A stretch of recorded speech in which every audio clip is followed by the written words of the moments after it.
Books नैतिक शिक्षा पैरों के निशान बुक्स।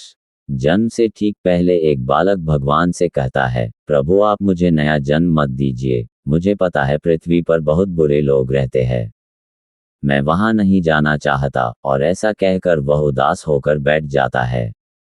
भगवान स्नेहपूर्वक उसके सर पर हाथ फेरते हैं और सृष्टि के नियमानुसार उसे जन्म लेने की महत्ता समझाते हैं। बालक कुछ देर हट करता है पर भगवान के बहुत मनाने पर वह नया जन्म लेने को तैयार हो जाता है।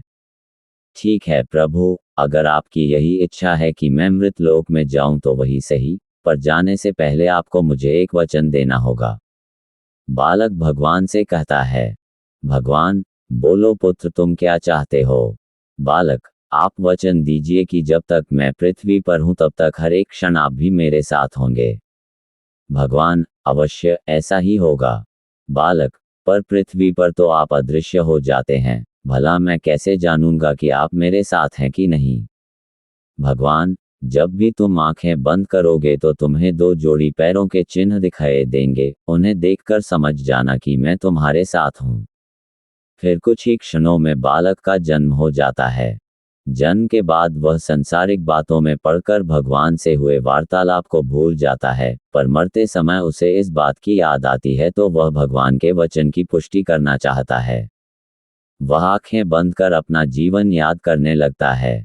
वह देखता है कि उसे जन्म के समय से ही 2 जोड़ी पैरों के निशान दिख रहे हैं, परंतु जिस समय वह अपने सबसे बुरे वक्त से गुजर रहा था उस समय केवल 1 जोड़ी पैरों के निशान ही दिखाई दे रहे थे। ये देख वह बहुत दुखी हो जाता है कि भगवान ने अपना वचन नहीं निभाया और उसे तब अकेला छोड़ दिया जब उनकी सबसे अधिक जरूरत थी।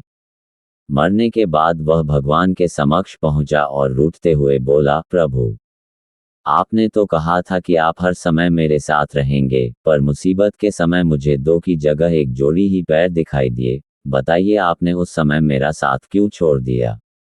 भगवान मुस्कुराए और बोले, पुत्र जब तुम घोर विपत्ति से गुजर रहे थे तब मेरा हृदय द्रवित हो उठा और मैंने तुम्हें अपनी गोद में उठा लिया, इसलिए उस समय तुम्हें सिर्फ मेरे पैरों के चिन्ह दिखाई पड़ रहे थे।